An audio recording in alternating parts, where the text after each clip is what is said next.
Bonjour à toutes et à tous et bienvenue dans cette nouvelle vidéo durant laquelle je vais vous apprendre à faire un audit financier de votre portefeuille. Allez, c'est parti! Alors, pourquoi j'ai envie de faire une vidéo sur comment faire un audit financier de son portefeuille? Simplement parce que récemment, j'ai été contacté par de nombreuses personnes et ces nombreuses personnes sont un petit peu perdues. Elles ne savent pas quelles questions elles doivent poser à leur conseiller, à leur banquier, à leur gestionnaire de fortune. Et donc, on va voir ensemble les questions importantes à se poser et à poser à son gestionnaire pour pouvoir faire un audit financier de votre portefeuille en toute indépendance. Alors, la première question importante à se poser et à poser à votre conseiller, votre banquier, si vous voulez faire un audit financier de votre portefeuille, c'est quelle est sa stratégie d'investissement? Est-ce qu'il a une stratégie d'investissement plutôt passive où l'objectif est de répliquer la performance d'un indice boursier à moindre coût, comme le S&P 500, ou est-ce qu'il y a une stratégie plutôt active où votre conseiller, votre banquier, votre gestionnaire va peut-être passer par une équipe de gestion, une équipe d'analystes qui vont justement identifier certaines inefficiences de marché et investir finalement dans des sociétés qu'ils jugent par exemple sous-évaluées. C'est ce qu'on appelle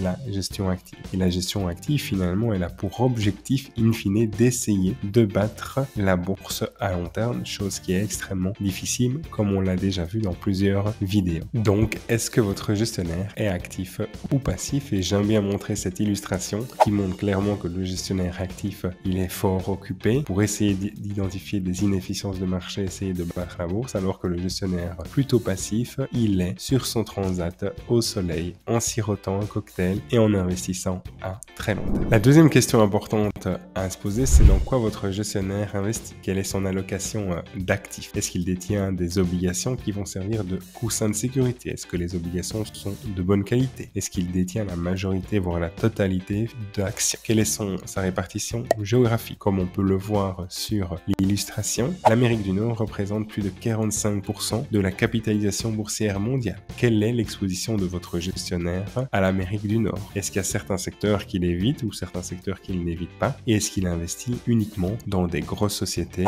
ou également dans des petites et moyennes sociétés qu'on appelle small cap? Il faut comprendre également que dans le monde, environ 85% des sociétés sont des large cap ou des méga cap, c'est-à-dire des sociétés avec une grosse capitalisation boursière, et environ 15% des sociétés finalement sont plutôt des petites et des moyennes capitalisations boursières, ce qu'on appelle des small et des mid cap. Bien entendu, si vous passez par un gestionnaire, c'est important de comprendre que souvent, vous n'avez pas votre mot à dire. Pourquoi? Parce que quand vous travaillez avec telle banque ou tel gestionnaire, c'est que vous êtes en phase avec la stratégie d'investissement et les investissements sous-jacents. Parfois, certains investisseurs demandent des adaptations dans leur portefeuille, mais si on est dans un mandat de gestion discrétionnaire où vous donnez mandat finalement au gestionnaire de gérer pour vous sans vous consulter, à ce moment-là, vous avez très peu de flexibilité quant au choix des instruments financiers qui se trouvent dans votre portefeuille. Alors, la troisième série de questions importantes à poser pour faire un audit complet de votre portefeuille, c'est où sont déposés votre argent, vos titres financiers. Et généralement, les grandes banques, les grands gestionnaires utilisent justement des entités juridiques différentes pour loger les titres financiers et le cash. C'est ce qu'on appelle le mécanisme de ségrégation des comptes. Qui est l'autorité de régulation? Est-ce que c'est la FSMA en Belgique, la CSSF au Luxembourg, l'AMF en France, la BaFin en Allemagne? Il faut poser la question sur est-ce que justement votre gestionnaire, votre banque a une autorité de régulation et si oui, quelle est-elle? Une question également importante à se poser, c'est finalement quelles sont les performances de votre gestionnaire. C'est important d'avoir une vue claire sur les performances de votre conseiller, votre banquier, votre gestionnaire et donc de poser des questions du style quelle a été votre performance depuis le début de votre carrière? Quelles ont été les performances de mon compte depuis 1 an, 3 ans, 5 ans, voire 10 ans? Comment votre gestion se comporte-t-elle par rapport à un indice de référence? Parce que finalement, si vous payez un gestionnaire pour investir pour vous, et le but c'est quoi? C'est de déterminer si votre gestionnaire fait mieux qu'une gestion passive basée sur des indices boursiers. Et bien entendu, c'est un sujet très délicat parce que plus de 90% des gestionnaires actifs, des banquiers, n'arrivent pas à battre la bourse à long terme. Et pour illustrer justement les performances et le fait que c'est très difficile de battre la bourse à long terme, exemple. Ici, je te reprends un fonds géré par Société Générale qui investit dans des actions mondiales dans lequel une cliente avait de l'argent. Et en fait, qu'est-ce qu'on peut faire? On peut aller sur le site morningstar.fr, copier-coller le code ISIN ici en haut à gauche, aller ensuite dans la partie graphique et comparer. Si on regarde finalement sur 5 ans, on peut voir quoi?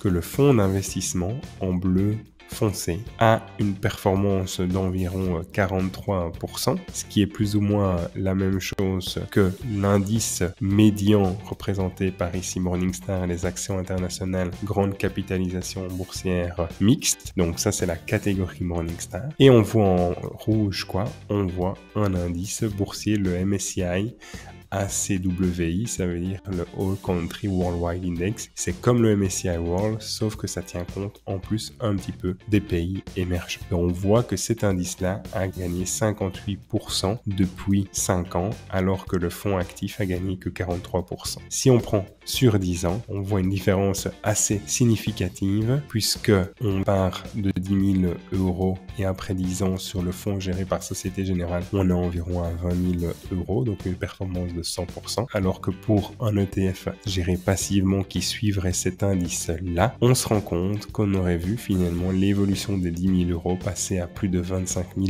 euros, donc on voit une différence significative en termes de performance. Et donc c'est la raison pour laquelle c'est important quand vous faites un audit de votre portefeuille financier de poser des questions sur les performances, aussi bien des performances en période haussière qu'en période baissière. C'est ce qu'on appelle la volatilité. Alors, avoir des performances plus élevées, c'est super, mais il ne faut pas que ça soit au détriment d'une volatilité beaucoup plus grande, c'est-à-dire d'un risque beaucoup plus grand. Et pour cela, c'est important de connaître finalement les performances de votre gestionnaire durant des années plus volatiles, comme l'année 2022, comme les mois de février-mars 2020, comme le dernier trimestre 2018. Bref, reprendre justement certaines périodes très volatiles et poser la question de savoir finalement comment s'est comporté mon compte géré par vous durant ces moments plus volatiles. Si vous vous rendez compte que votre compte baisse aussi fort finalement qu'un indice boursier de référence et qu'il ne remonte pas aussi vite, généralement vous avez autant de volatilité finalement qu'un indice boursier, mais avec des performances moins importantes. Si par contre vous avez justement un compte qui a des actions mais également des obligations, donc c'est-à-dire un compte géré avec plusieurs types d'actifs, donc là c'est important de comparer des pommes et des pommes et donc d'avoir un indice boursier, de demander un indice boursier à votre banquier qui reflète justement la composition équilibrée de votre portefeuille. Si vous détenez par exemple 40% d'actions, 50% d'obligations et 10% d'or, mais c'est important de construire ce qu'on appelle un indice de référence qui serait représenté par un fonds passif sur les actions, un fonds passif sur l'or et un fonds passif sur les obligations. Avant-dernière question importante à se poser quand on fait un audit financier de son portefeuille, ce sont les frais. Et pour cela, je t'invite vraiment à revoir la vidéo sur ce sujet-là qui reprend justement l'explication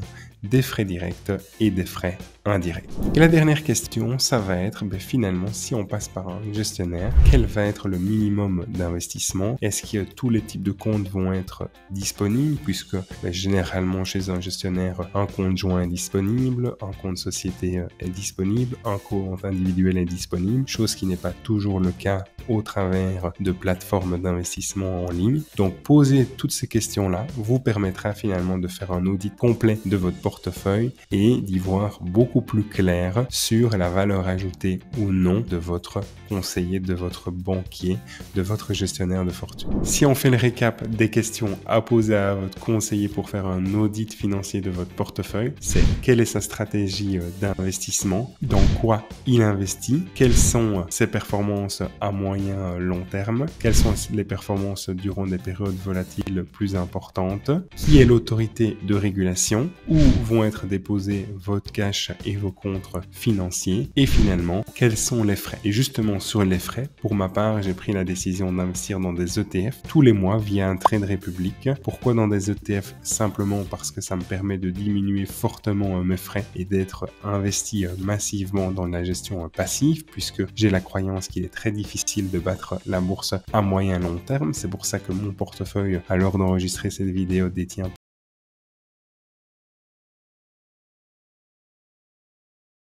plan d'épargne qui me permettent d'investir tous les mois sans frais de courtage, de manière automatisée pour éviter les risques d'oubli et les risques opérationnels. Et finalement, c'est super accessible. Pourquoi? Parce que si je souhaite investir 50 € dans un ETF qui finalement coûte 500, via le fractionnement d'ETF, je vais acheter 1/10 d'une action de cet ETF là. Donc c'est génial, c'est révolutionnaire et Trade Republic permet justement l'accessibilité à partir de plans d'épargne qui sont disponibles à partir de 1 €. Donc si vous souhaitez ouvrir un compte via Trade Republic, vous pouvez le faire en cliquant sur le lien en dessous de cette vidéo et je suis rémunéré quelques euros par ouverture de compte puisque Trade Republic est le seul partenaire financier avec lequel je travaille. Et si vous souhaitez aller plus loin, il y a mon livre Bien débuter en bourse, il y a ma formation digitale 4 semaines pour bien débuter en bourse, il y a ma newsletter Les tutos de Greg que j'envoie chaque semaine à plus de 6000 personnes. Bref, il y a énormément de contenu que vous pouvez retrouver et donc je vous dis à très bientôt pour une nouvelle vidéo. Et si vous avez la moindre question, surtout vous m'envoyez un petit commentaire ou vous prenez contact avec moi via les réseaux sociaux et j'y répondrai avec le plus grand des plaisirs. À très vite pour une nouvelle vidéo.